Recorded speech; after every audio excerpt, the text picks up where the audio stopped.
Ha sido el nuevo liberalismo la única fuerza.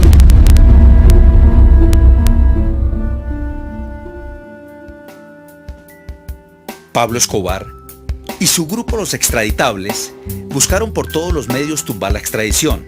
Además, querían del Estado un tratamiento político y no de delincuentes comunes, y soñaban hasta con el indulto.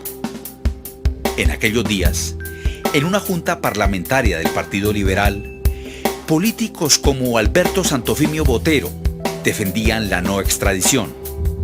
Bernardo Guerra Serna proponía un tratamiento político para todas las formas de violencia, y Álvaro Uribe Vélez diría que la propuesta de Guerra Serna era un paz y salvo físico para los que la firmaran y un paz y salvo moral para los que no la firmaran. Ya para la época, Pablo Escobar había asesinado en 1985 al juez Tulio Manuel Castro Gil, quien le había dictado auto de detención por el crimen del exministro de Justicia, Rodrigo Lara Bonilla.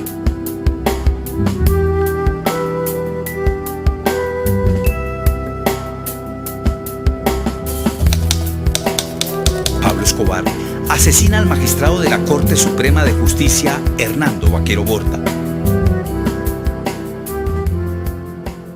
Mi papá, yo creo que había logrado el sueño de su vida. Yo me acuerdo desde muy pequeño que nos sentábamos a compartir en familia. Mi papá siempre quiso ser magistrado de la Corte.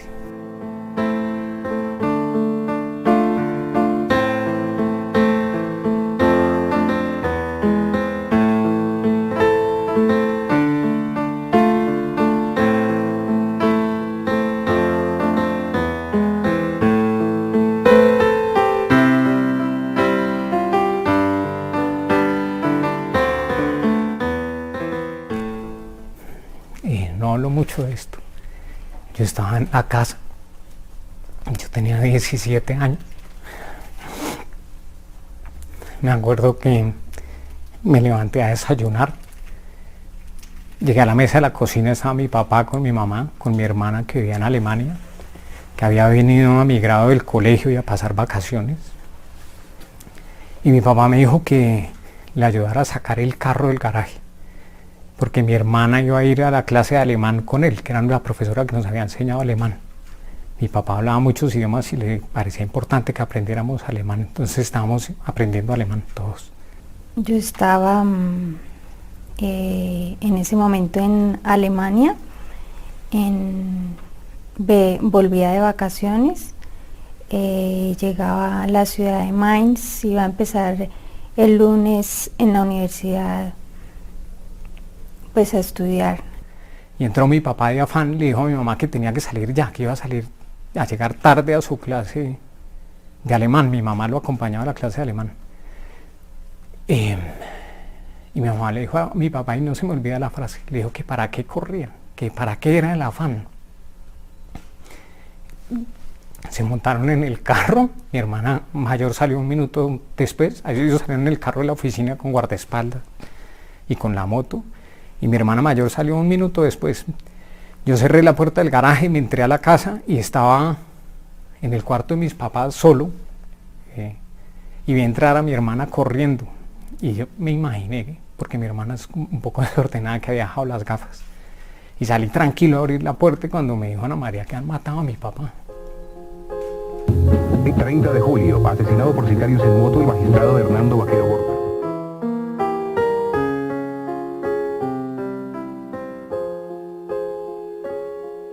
Recibí varias llamadas de Colombia y cuando pude pues devolví la llamada porque pues en esa época era complicado pues la comunicación, y cuando pude llamar a la casa, que no sabía realmente qué pasaba porque era extraño que me hubieran dejado tantos mensajes, me contestó mi hermana Ana María y me dijo que a mi papá le habían hecho un atentado.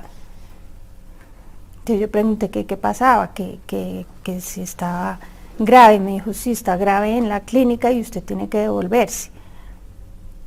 Yo le decía, pero ¿cómo así devolverme? Si el plan era que nos íbamos a quedar a estudiar allá, y me dijo, no, tiene que devolverse. Ella no fue capaz de decirme que lo habían matado. Y llegué y mi papá estaba, pues, no solamente muerto, sino destrozado. Mi papá le pegaron como 16 tiros por el frente, adentro del carro, y se bajó del carro, y cuando se bajó del carro, le pegaron unos tiros en la nuca y quedó tirado en la calle. Mi mamá estaba con mi papá, le pegaron 3 tiros en el brazo. Simplemente yo bloqueo todas las emociones cuando me siento como agredida. Realmente yo no lloré, solo al cabo de un par de horas le conté a mi vecina, puesto que ese era mi papá, y ella no lo podía creer. Pablo Escobar mata en Medellín al juez Gustavo Zuluaga Serna. 3 años atrás, Zuluaga había dictado auto de detención contra Pablo Escobar por la muerte de 2 agentes del DAS. En Budapest, Hungría, Pablo Escobar atenta contra el exministro de Justicia Enrique Parejo González. Parejo había sido el primero en Colombia en autorizar la extradición de narcotraficantes. Yo era compañero en la comisión primera del Senado, porque era senador, fui elegido en las listas del nuevo liberalismo de Rodrigo Lara Bonilla. Los dos los estábamos juntos en la comisión primera constitucional del Senado de la República. Cuando a él lo asesinan, yo voy al sepelio en Neiva, y allá algún amigo me dice, un amigo cercano a Luis Carlos, que me iba a tocar a mí. Yo dije, no, eso no tiene ninguna posibilidad, dije yo. Pero cuando llegué de regreso a Bogotá, me llamó Luis Carlos Galán y me dijo, Enrique, ¿quieres venirte a tomar un tinto conmigo en mi residencia? Y yo fui a hablar con él, y entonces me dijo, mira, que estuve conversando con el presidente y es posible que el presidente te vaya a ofrecer el Ministerio de Justicia en reemplazo de Rodrigo Lara Bonilla. Yo me reuní con mi familia, mi señora y mis 2 hijos, la hija estaba pequeñita, y les anuncié, me han ofrecido el Ministerio de Justicia, quiero que ustedes estén enterados y además que me digan si están de acuerdo en que acepte esa posición, que es de mucho peligro. No vamos a tener una vida tranquila de ahora en adelante. El magistrado Carlos Ernesto Valencia ratifica el auto de llamamiento a juicio contra Pablo Escobar como autor intelectual del crimen del periodista Guillermo Cano. 2 días después, cae asesinado.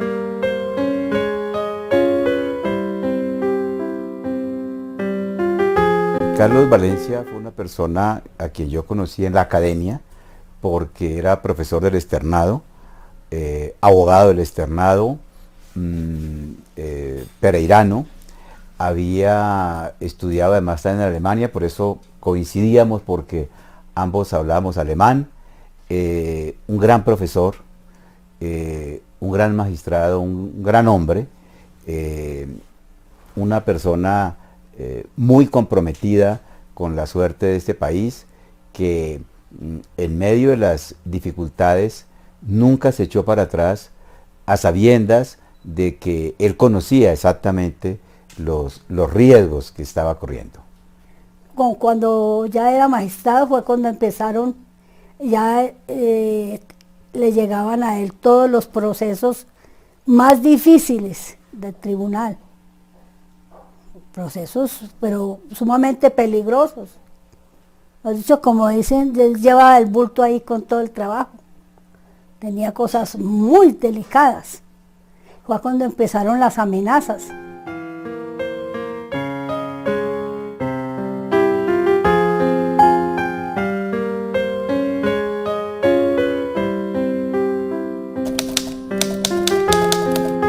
Pablo Escobar asesina al exministro de Justicia Enrique Lou Murtra. No me ha temblado el pulso para afirmar el auto de detención que firmamos. No me temo sacrificar la vida en defensa de las instituciones de Colombia. Enrique Lou Murtra era un hombre único, una persona absolutamente irradiaba bondad, amabilidad, ternura, era una persona realmente profundamente espiritual, un hombre que amaba a Colombia con toda su alma y quería entregarse a ella como servidor del país. ¿Por qué nací? Quiero estrechar tus manos calientes, estoy triste en mi soledad de muerte. ¿Por qué nací? ¿A dónde va esta pendiente? ¿Cuál es mi destino? ¿Cuál mi suerte? ¿He de vivir sin saber por qué nací? ¿Es la vida un frenesí? Él fue embajador durante 2 años, pues lo mandaron para proteger su vida. Al final de su mandato, es decir, pasaron 2 años y cambió el mandato presidencial, y entonces Luis Fernando Jaramillo, el canciller de ese momento, simplemente le quitó el trabajo. Yo fui muy amigo de Enrique Lou Murtra. Él me llamaba a mí el tocayo y me decía que nuestras vidas tenían un destino común, me dijo, porque él le había tocado reemplazarme a mí en el Ministerio de Justicia, ¿no? Y luego había ido a Europa a desempeñar una embajada cuando yo estaba ejerciendo otra. Entonces hicimos todos los esfuerzos para conseguirle puestos en universidades allá. Escribí yo misma, traduje todos los documentos para mandarlos a Australia, a donde fuera se quería ir para no volver a Colombia porque sabía que todavía no lo habían olvidado, pues incluso en Suiza lo amenazaron. Entonces, pero no, lo abandonó, el gobierno lo abandonó completamente. Yo todavía estaba viviendo en Suiza y cuando me despedí de él en enero, pues fue con unas lágrimas muy, muy amargas porque todos sabíamos que era muy peligroso volver al país. Me ofrecieron la embajada de Colombia en Berna, en Suiza. Yo inmediatamente le dije, pero esa embajada, allí está embajador Enrique Lou Murtra. Él me dijo, no, pero él se viene ya para Colombia y nos queda la embajada vacante. Estaba mi mamá y estaba mi hermana y obviamente esperándolo en la casa que volviera de la universidad porque él estaba de docente. Estaba completamente ya desvinculado a todo trabajo del Estado y sí, pues les llegó la noticia de que había sido asesinado enfrente de la universidad.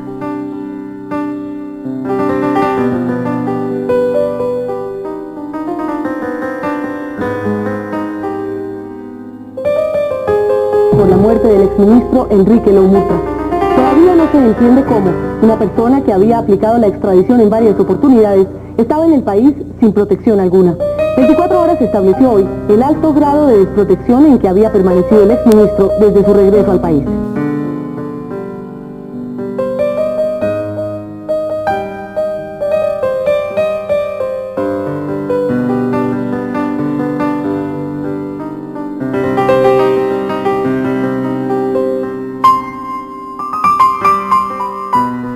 Y me dijo que me quería explicar algo.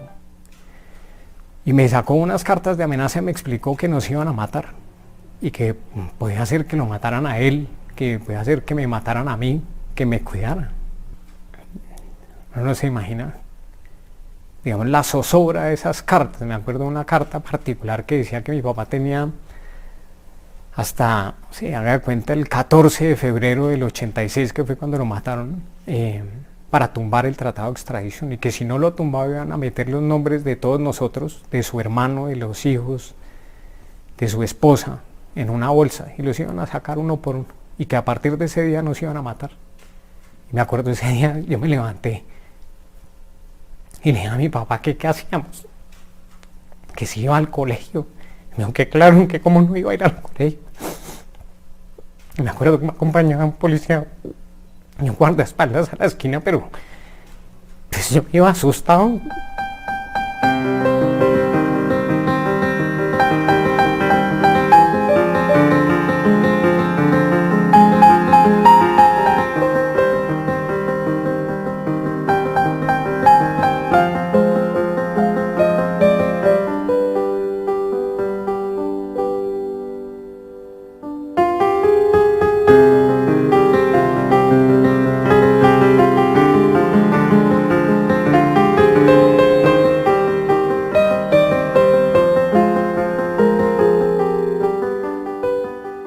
supo que a los hijos le estaban tomando fotos, eso se lo avisó un celador.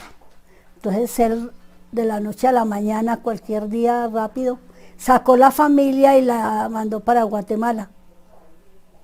Y él solito hizo su trasteo y se pasó a un apartamento donde nunca, yo supe ya cuando ya él había muerto. Un apartamento y solito vivía allá. Y mi mamá, digamos, era una vida particular, ¿no? Yo me acordaba de mi papá diciéndome que cuando a él lo mataran, que por favor fuera yo el hombre de la casa. Y yo no sabía realmente qué era eso, que era ser hombre. Era un niño. Y pues me puse un poco al frente de por lo menos acompañar a mis hermanas a la universidad. Yo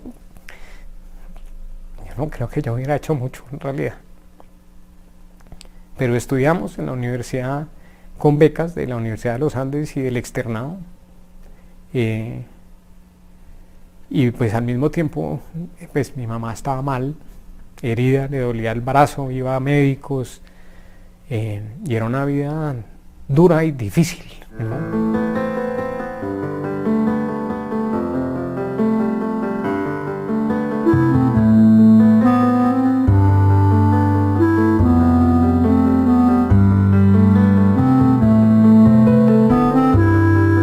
Julio de 1985, asesinado por 5 sicarios el juez Tulio Manuel Castro Gil.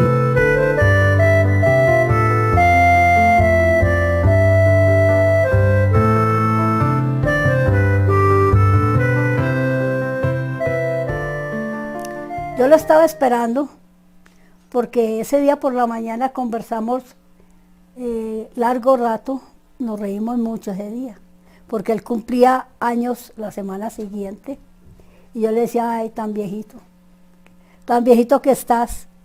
Bueno, nos reímos harto. Le dije que ese día iba a hacer frijoles, porque le fascinaban los frijoles que yo hacía. Y entonces dijo, no, qué dicha, yo le caigo. No le digo a qué horas porque usted sabe que aquí no puedo hablar. Recuerdo, me dolió mucho lo de Carlos Valencia, entre otras cosas, pues por esta relación personal, porque conocía también a su señora. Y como a las 5 de la tarde, no recuerdo muy bien la hora, llamó un primo por teléfono y me dijo que si no estaba viendo las noticias, que habían herido a Carlos Ernesto. Inmediatamente prendimos la radio y eso era todas las emisoras. Para mí una coincidencia pues muy dolorosa, y es que a él lo matan el día de mi cumpleaños. Él lo matan el 16 de agosto de 1989, unas circunstancias en donde las cuales él firma una resolución, una providencia contra Pablo Escobar, más o menos a las 4:30 de la tarde, y a las 6:30 de la tarde estaba muerto. Eso fue dramático y muestra hasta dónde la mafia había llegado a todas las instancias, porque era claro que debía tener información por dentro del Tribunal de Bogotá para conocer tan rápido la decisión y matarlo enseguida. Porque lo que hemos tenido a lo largo de la historia es asesinatos tras asesinatos que se dan desde la estructura del poder político y el poder económico y militar, que nunca se esclarecen. 13 de enero de 1987, cuando yo me disponía a salir para la embajada, porque tenía una cita ya con un médico ecuatoriano que me atendía médicamente en mi salud. Yo iba a salir, pero había nevado el día anterior y había como unos 50 centímetros o 70 centímetros de nieve, y me di cuenta que no podía sacar el carro, que tenía que bajar a una de las avenidas que tenían prelación para lo que es la limpieza de la nieve, y coger un bus allí en esa avenida. No es que Pablo él solito incendió y mató y desapareció, sino que se incrustó en una tradición de impunidad frente a los crímenes y logró entonces un aparataje también de sicariato, pero también de paramilitarismo que fue a la par. Cuando salgo, y estoy echándole llave al garaje, vi a una persona que subía con cierta prisa. Yo supuse que era algún vecino que me venía a decir algo, y cuando me volteé el tipo me preguntó: ¿usted es Enrique Parejo? Pero en perfecto español, sin acento de ninguna naturaleza. Y yo alcancé a decir sí, cómo no. No terminé la frase cuando ya tenía una pistola puesta a 30 centímetros de la cara. Y sonó el mismo disparo, ahí mismo, un disparo que recibí aquí, y caí a la nieve. Por fortuna yo no perdí el conocimiento, pero el hombre se me abalanzó y siguió disparándome, ¿no? Con un disparo me rompió aquí el maxilar. La bala pasó y se alojó en la glándula parótida. Con otro disparo me atravesó el brazo derecho, otro aquí en el brazo izquierdo, y algunos se desviaron. Yo logré desviarlo porque yo me defendía y me movía tratando de quitarle el arma porque el hombre estaba muy cerca de mí. Y el último disparo, cuando ya yo estaba prácticamente vencido por el dolor que me producían las heridas que ya tenía, me encogí y él me apuntó a la cabeza. Y yo vi cuando me apuntaba a la cabeza y me disparó aquí. Por fortuna, o por milagro, la bala no atravesó, sino que hizo un giro por debajo del cuero cabelludo y se alojó detrás de la oreja. Entonces él supuso que ese había sido el tiro de gracia que me había dado, ¿no? Sin embargo, cuando él comenzó a alejarse del sitio, yo me levanté y caí porque no me podía sostener de pie. Y como pude, llegué hasta la puerta del apartamento donde vivía y le di puntapiés a la puerta. Salió una sobrina mía y le dije: me han matado.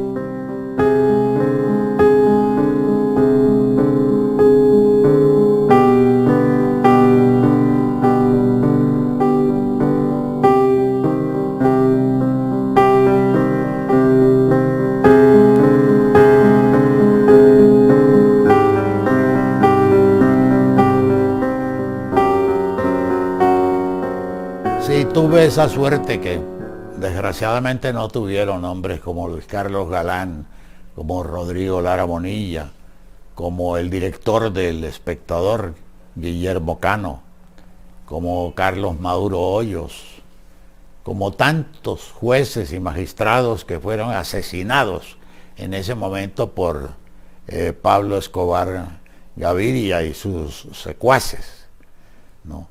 Tuve una suerte y un privilegio que tal vez yo no merecía comparado con los méritos de Luis Carlos Galán, de Rodrigo Lara y de otros compañeros míos del nuevo liberalismo y de otras vertientes políticas afines. Y meses y años después la clase política se unió y hizo una reforma que se supone que era la manera de salir de ese caos, una nueva constitución que lo que hacía era precisamente tumbar el tratado de extradición, que realmente es lo único a lo que le tenían miedo los narcotraficantes. Mi papá fue corredactor del tratado de extradición y sus amigos de la corte, la gente que él conocía, por la que pues dio la vida en este país, pues traicionaron sus valores, traicionaron a mi papá y tumbaron el tratado de extradición, ¿no? Y yo creo que, yo digo que ese es como el segundo asesinato de mi papá, que sus amigos lo traicionaron. Los extraditables querían primero tumbar a toda costa el tratado de extradición, y por eso a mí me llama la atención un poco la laxitud del país, que después de que mucha gente, entre esos Carlos Valencia, murieron, la constituyente después terminó quitándole la extradición de encima con el beneplácito de todo el mundo, que era lo que los narcos querían. Los magistrados de la Corte Suprema que fueron asesinados en el Palacio de Justicia habían mantenido la vigencia del tratado de extradición, a pesar de todas las amenazas de la mafia. Y sin embargo, después el país se contentó con que la constituyente tumbara la extradición. Pablo Escobar fue un pionero, que se sienta con la mafia en la mesa y le dice, nosotros tenemos el poder económico, nosotros tenemos la capacidad de crear un gran poder militar, nosotros necesitamos el poder político y el poder legislativo. Entonces fue el pionero de lo que más adelante se desarrolla. Pablo Escobar modificaba normas y, por lo que vimos, hasta la propia Constitución. De no haber contado con tantos militares aliados y que apoyaban la acción paramilitar, hubiera sido imposible. Hubiera quedado como un loco soñador que se creyó pues con ansias de poder, pero encontró toda una estructura que apoyaba esa estrategia.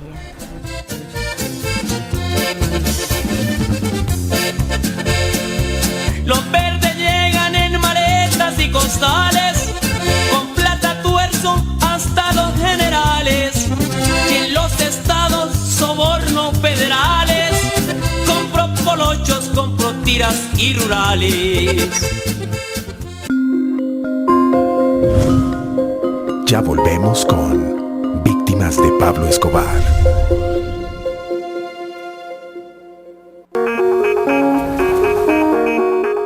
Para tener en cuenta.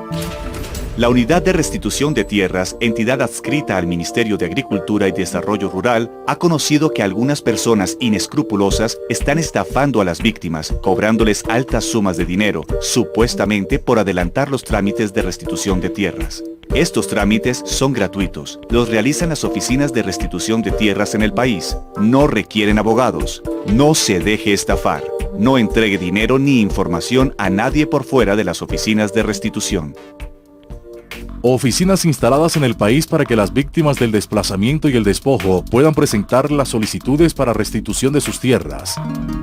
Ibagué, carrera tercera, número 752, correo electrónico ibagué.restitucion@restituciondetierras.gov.co, teléfono 262-5703.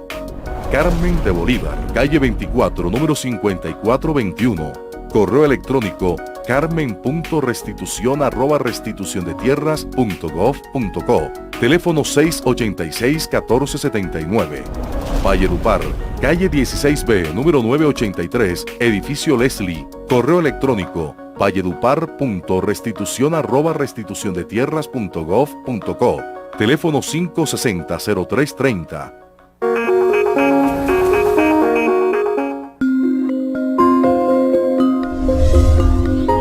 Siga con nosotros en Víctimas de Pablo Escobar.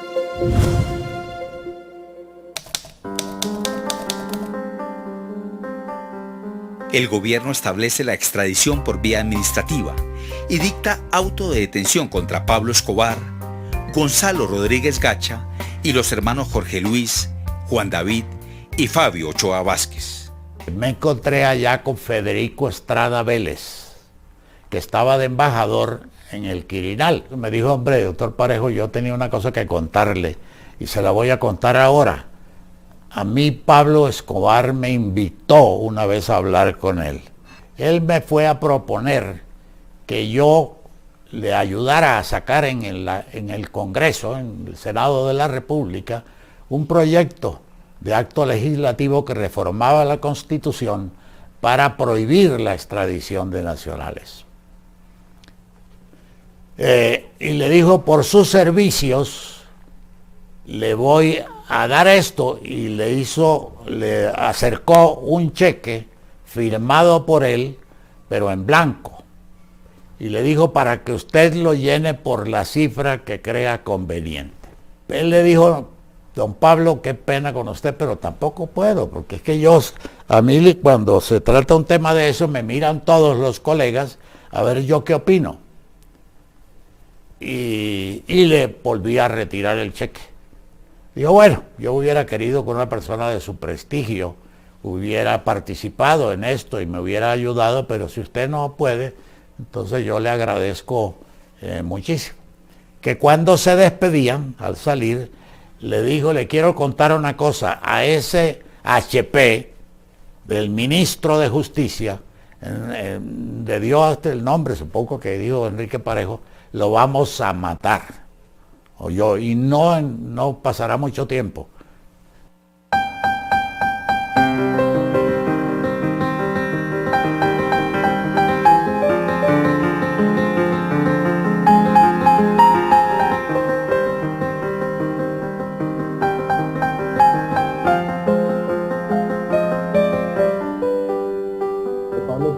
Son movimientos similares, pero les informo que el señor Carlos Ler va a abrir una casa política en el departamento de Antioquia, por lo tanto queda descartada la identidad de criterios y la identidad de criterios de los dos movimientos.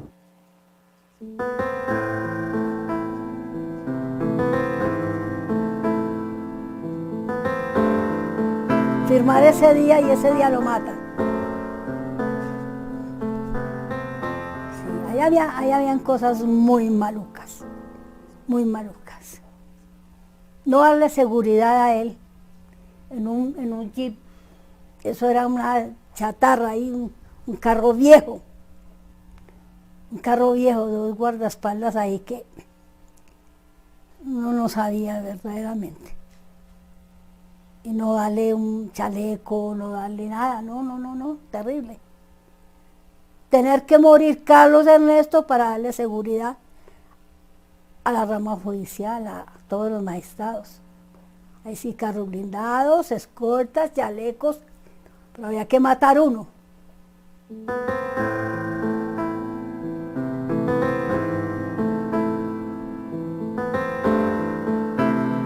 Como hombre honesto y transparente, encontró siempre infame el tráfico de drogas y sobre todo pues la manera de utilizar el poder a través de la destrucción de la vida, a través de la destrucción de las instituciones, de las reglas, de la justicia natural con la que pues, debe funcionar una sociedad armoniosa. Entonces él pues fue uno de los más grandes partidarios de la extradición, porque se sabía que era imposible prácticamente hacer justicia sin utilizar esta herramienta.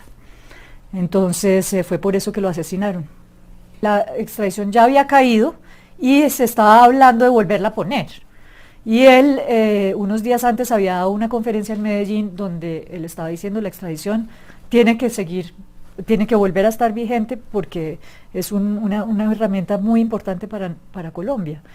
Y la gente parece que empezó a asustarse, incluso los que estaban ahí empezaron a salirse del auditorio, les empezó a generar miedo el hecho de que él hablara tan abiertamente de pro-extradición.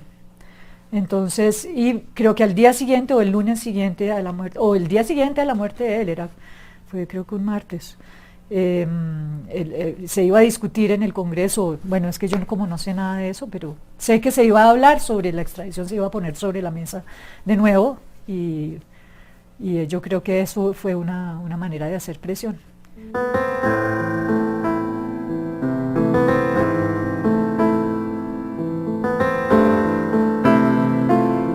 Le digo, Carlito, renuncia, lo van a matar.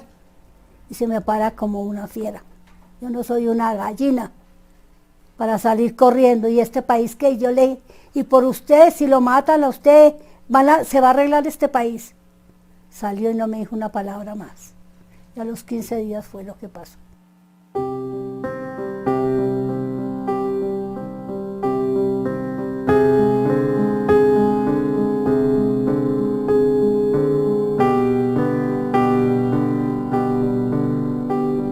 Yo creo que una tradición de esa caminata pionera de Pablo Escobar tuvo un punto muy alto con la elección del presidente Uribe. El presidente Uribe, según los mismos narcotraficantes y paramilitares que dicen que se reunieron con él, tanto en la primera elección como en la segunda, no solo para reunir dinero para su elección, sino también para hacer las campañas en las regiones, que hubo acuerdos que el presidente Uribe hizo en términos de la legalización de bienes y tierras, en términos del perdón y olvido de los crímenes cometidos y fundamentalmente de la Ley de Justicia y Paz, que les permitía tener a ellos acceso al poder político. Pablo Escobar lo visualiza, y hay un vocero, una cara que encarna esa posibilidad de no solo tener senadores y representantes que vengan al Congreso a legislar a nombre del paramilitarismo y el narcotráfico, sino que logran elegir presidente de la República. Y dicen que esos 3 compromisos, que son fundamentales, él logra encarnarlos y de hecho cumple esos compromisos.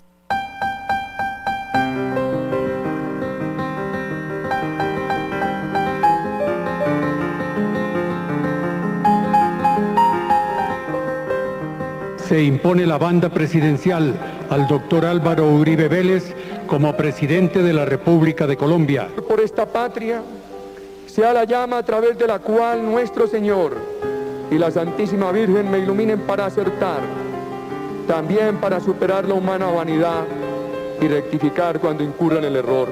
Aspiro, dentro de 4 años, poder mirar a los ojos de ustedes, mis compatriotas. Muchas gracias.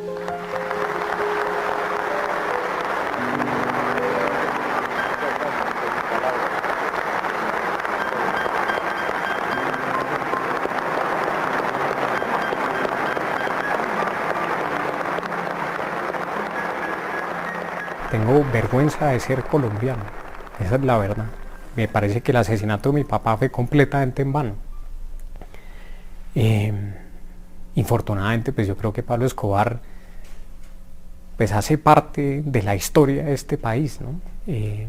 Lo que es triste es que el mundo no tenga una visión más equilibrada. Claro, Pablo Escobar es un fenómeno inclusive hoy de mercadeo y de sintonía para la televisión, pero bueno, pues a mí, vuelvo y les repito, tal vez lo que me duele infinitamente es haber perdido a mi papá.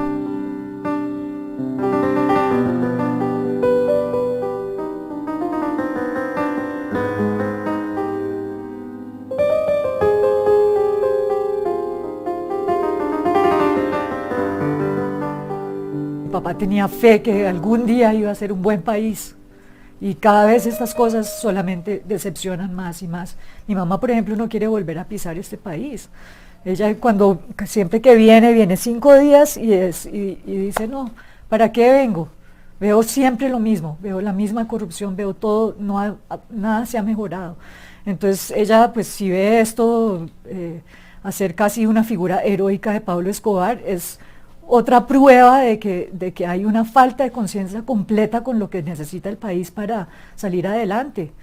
Hay que educar en valores positivos, educar hacia la luz, y no, qué maravilla pues uno ser, obviamente Pablo Escobar es una figura que salió de una circunstancia de un país injusto, donde la persona no podía tener educación, donde el propio padre, él envejecido, no tenía cómo ganarse la vida. Sí, entonces, ¿qué pasa con las fuerzas mentales de una persona?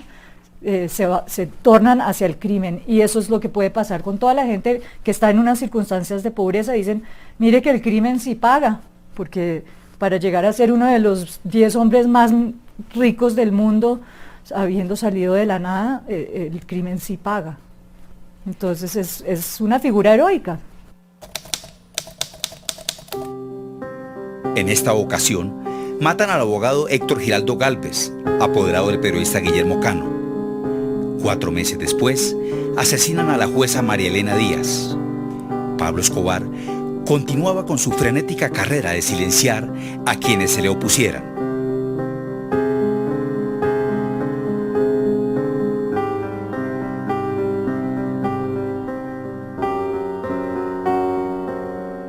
La aspiración que él tenía, y que eso se confirma con los libros que se han publicado, con los documentos que uno ha conocido después, era llegar a la presidencia de la República. Alguien le metió en la cabeza que él podía ser presidente de la República, porque no solo tenía la preparación, le decían los que lo impulsaban a tomar esa determinación, sino tenía mucho dinero para financiar una campaña presidencial. y yo creo que habría podido serlo. El Osito, el hermano de Pablo Escobar, en un libro que escribió, que usted seguramente conoce, mi hermano Pablo, dijo que Pablo Escobar habría podido ser presidente de la República y que se estaba preparando para llegar a la presidencia de la República, después de Alberto Santofimio Botero, porque Pablo Escobar, entiendo que estuvo dispuesto a financiar la campaña de Alberto Santofimio Botero a la presidencia de la República, pero que el turno siguiente le correspondería a Pablo Escobar. En Medellín. Es que el ministro de Justicia le ha mentido al país. John Jairo Velázquez Vázquez, alias Popeye, en la del jefe liberal Alberto Santofimio Botero. Que muchos calificaron como caridad con niños. Enemigos son los que utilizan el terror, la violencia para acallar al pueblo colombiano, para intimidarlo o para asesinarle a sus más importantes protagonistas. Ya volvemos con Víctimas de Pablo Escobar. Cuénteme, ¿cuál es su problema sexual? ¿Es usted de los que tiene problemas de pareja o problemas sexuales y no se atreve a consultar por pena, vergüenza o por falta de dinero para consulta profesional? Pues bien, Sexo Sin Censura abre para ustedes un consultorio sexual, un consultorio en el cual usted podrá llamarnos, preguntarnos, ya sea de manera anónima o como quiera, sus problemas sexuales. Podrá contar con la asesoría de expertos, urólogos, ginecólogos o sexólogos y psicólogos, resolviendo todas sus inquietudes. No se olviden, Sexo Sin Censura, en nuestro consultorio sexual, los últimos miércoles de cada mes, aquí en Canal Capital, televisión más humana.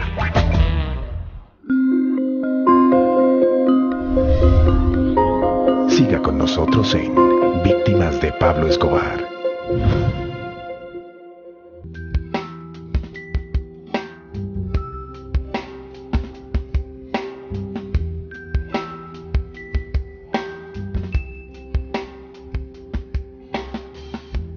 Pues yo creo que ese es el gran pecado de la constituyente, porque nunca se pudo establecer, pero es muy diciente que la reforma Barco prefirió hundirla antes que ceder a la presión de los narcos que querían poner un artículo, un bico como se dice, para tumbar la extradición. Barco cedió la pela y prefirió hundir la reforma.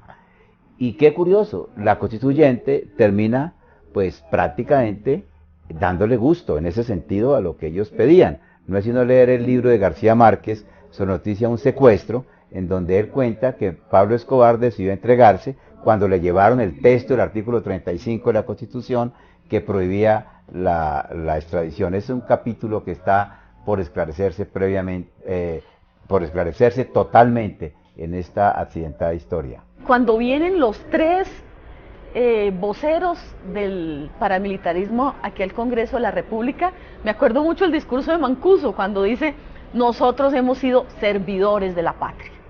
El mismo presidente Uribe facilita todo para la llegada al Congreso de la República de estos tres voceros, que era parte del compromiso que se había hecho en campaña, y ellos decían: este es nuestro, aquí vamos a llegar. Este es nuestro lugar, nosotros, y por eso cuando Mancuso termina su discurso, se levantan todos los padres de la patria y comienzan a aplaudirlo. Entonces es un momento fundamental de concretar el sueño de Pablo Escobar, no sacado como, digamos, a las patadas, sino un momento en que se para el Congreso a aplaudirlo y a decir: sí, señores, ustedes han sido salvadores de la patria. ¿El gobierno qué va a hacer? Aparte de que, bueno, el Consejo de Estado sí culpó, digamos, al gobierno por el abandono, al gobierno y al DAS y a la Cancillería por haberlo abandonado. Realmente él necesitaba protección y ellos fueron culpados, hubo un proceso contra ellos que ganó la familia. Entonces mi mamá con esa plata pues se fue a vivir a Japón. pero es decir, que ella está sola en Japón, en una familia completamente dispersa, mi hermana en otra parte, yo me fui también para Suiza, o sea, de todas formas eso destruye una familia completamente.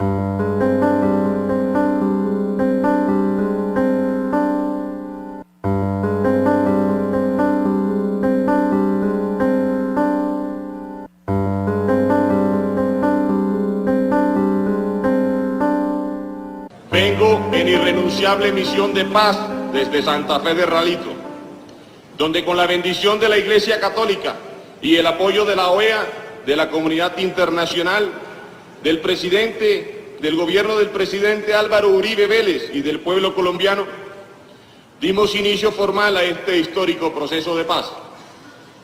Reafirmo aquí, en la cuna de las leyes y en el templo de la democracia, que el compromiso patriótico de la SAUC por salvaguardar una Colombia libre, digna, segura y en paz, sigue en pie, como lo reclaman millones de colombianos honestos y de buena voluntad, amantes de la libertad que confían en nuestro movimiento nacional antisubversivo y han depositado la defensa de su seguridad en nosotros. Que Colombia sea en nuestras mentes y en nuestros corazones el intento siempre vivo, siempre bello, de construir el paraíso entre los Andes y el mar. Muchas gracias, honorables congresistas. Muchas gracias, señoras y señores. Dios bendiga a Colombia.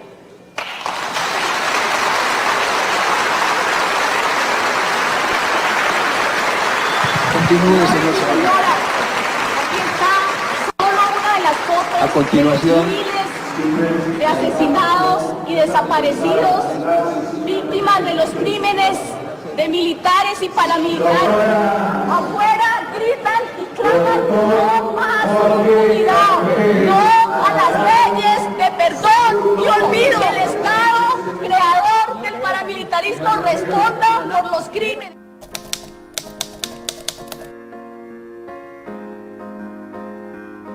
La policía suspende las operaciones de captura contra Pablo Escobar. El ministro de Justicia de la época, Jaime Giraldo Ángel, advierte que la seguridad de la cárcel La Catedral corría por cuenta de la Guardia de Prisiones. Y yo dije, como lo dijeron muchos, que no era realmente una política de sometimiento de los criminales a la justicia, sino un sometimiento del Estado a la voluntad de los criminales. Esa política fue concebida, si se quiere, por Pablo Escobar y sus abogados, entre ellos creo que Guido Parra, si no me falla la memoria, para favorecerse ellos. Esa política le dio a Pablo Escobar el privilegio de escoger su propia cárcel, entre comillas cárcel, porque el establecimiento o la edificación donde lo llevaron, supuestamente privado de la libertad, había sido construido por el mismo Pablo Escobar en una finca de su propiedad. Y el Estado no tuvo inconveniente en tomar esa finca, sabiendo en la práctica que había sido un feudo de Pablo Escobar Gaviria, no tuvo inconveniente en tomarla en arrendamiento con un precio simbólico de arrendamiento que le ofreció la alcaldía de Envigado.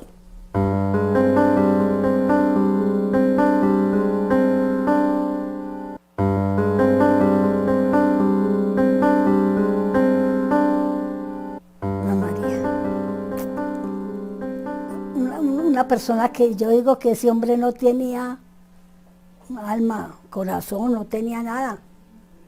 Yo creo que era una cosa con ojos, un monstruo, para nosotros él era un monstruo. Mi madre era tan buena, tan santa era mi madre, que ella decía que había que perdonar, que hay que pesar de la mamá de él. Yo le decía, pero ¿cómo se le ocurre? Ese zángaro, le decía yo, mandó matar a Carlos Ernesto, mamá. ¿Cómo lo vamos a perdonar?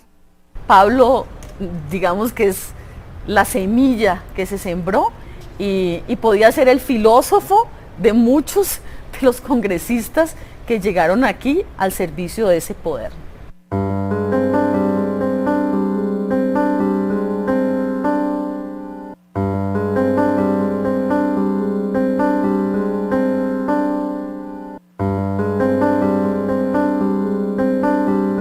Aliados suyos, los torturó, los extorsionó dentro de esa cárcel, que era completamente dominada por Pablo Escobar Gaviria. Pero no solo la cárcel de Envigado.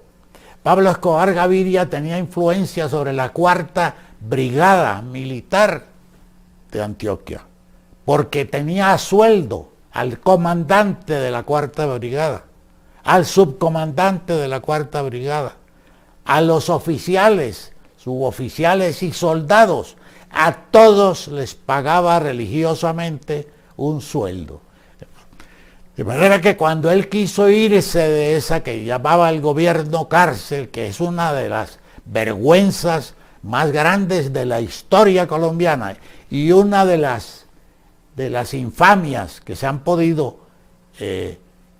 cometer en el país con pretexto de hacer justicia, es una afrenta a la justicia, por el contrario.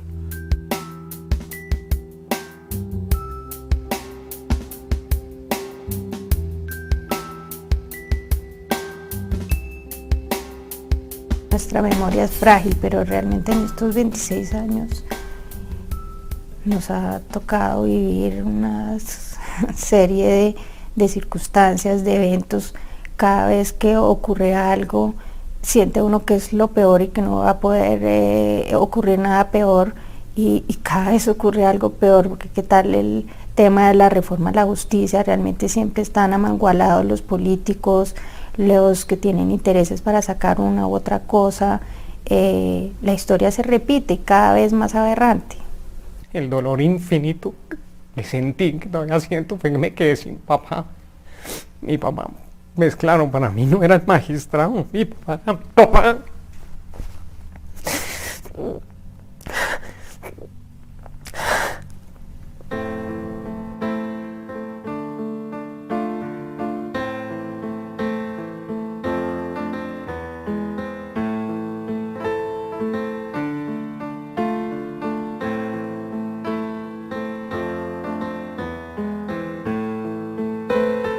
Nunca he sido partidario de la política de sometimiento a la justicia preconizada en su momento por el presidente César Gaviria. A mí me parece que esa política le ha hecho un daño enorme al país. Se quería buscar en ese momento la paz de los colombianos y que los narcotraficantes no siguieran asesinando. Se dedicaron a apaciguar a los criminales, lo cual es muy peligroso, porque si el gobierno, el Estado, se pone a contemplar y a tratar con complacencia a los narcotraficantes o a los paramilitares en su momento, pues estos se crecen, se agigantan. Y si es un criminal tan poderoso como Pablo Escobar, pues quiere ver arrodillado a sus pies a los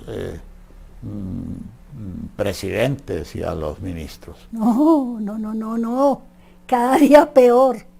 Y esto no tiene arreglo. Esto no tiene arreglo. Es una élite más que puede competir con la oligarquía y decirle: nosotros tenemos estas condiciones para gobernar. Y es tan así que el presidente Uribe sigue gobernando y uno dice: ¿de dónde viene semejante poder?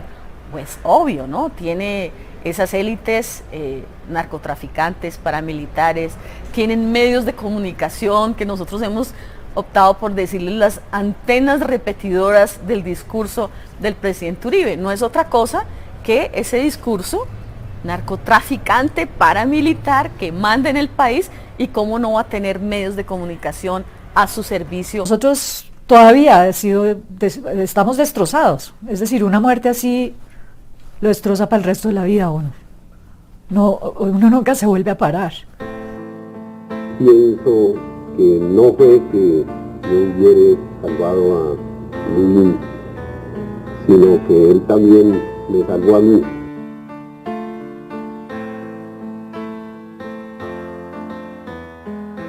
Ese capítulo de vergüenza para Colombia, que no se había presentado nunca en la historia del país, se lo abrió para vergüenza de los colombianos el señor César Gaviria cuando pactó con Pablo Escobar Gaviria la política de sometimiento a la justicia, incluso la prohibición de la extradición, ¿no?, de la que nosotros éramos enemigos, que combatimos siempre la extradición porque era un arma eficaz para luchar contra los carteles, los poderosos carteles de la droga.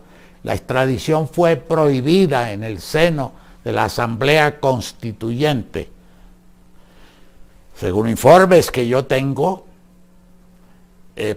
por soborno del señor Pablo Escobar Gaviria sobre algunos de los miembros de la Asamblea Constituyente, de la Asamblea Soberana del país que hizo la Constitución del año 91. La Asamblea Nacional Constituyente, los presidentes, en representación del pueblo, proclamamos la nueva Constitución de Colombia.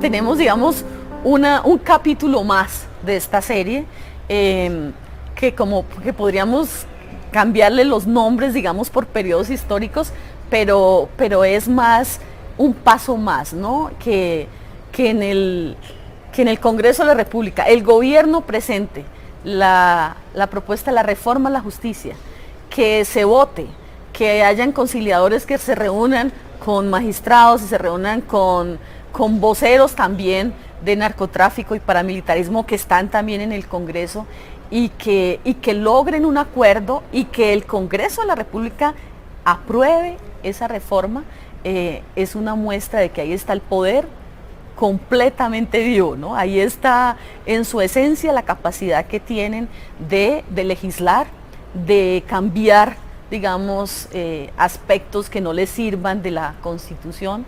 Y yo creo que ha sido en un sentido algo dramático para el país. Difícilmente podríamos decir que esto realmente es una democracia. El poder del narcotráfico aquí es enorme, absolutamente enorme.